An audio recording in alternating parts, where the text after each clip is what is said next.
Hi guys, in this class day 3 we learn about data types and conversion of data types in the JavaScript. This is a main heading. We will learn about this topic in the day 3. You know that we are learning JavaScript in these 7 days. This is a day 3. We will learn about data types and their related different things and also type conversion.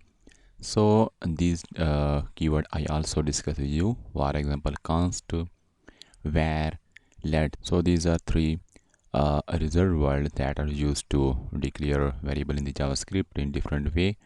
I will discuss with you about const, where, let, and they're different in the JavaScript. So another is a data types, primitive data type, non-primitive data type conversion, how you can convert one data type to another data type.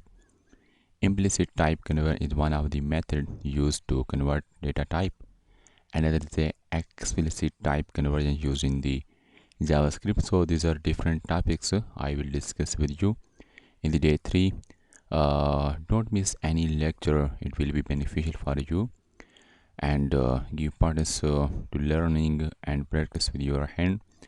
So meet in other class in which I will share some concept and example about const, where, and let, and what is difference between const, where, and let keyword in the JavaScript. Anyhow, if you face any problem, any issue while learning with us, you can discuss with me without any hesitation. Thank you.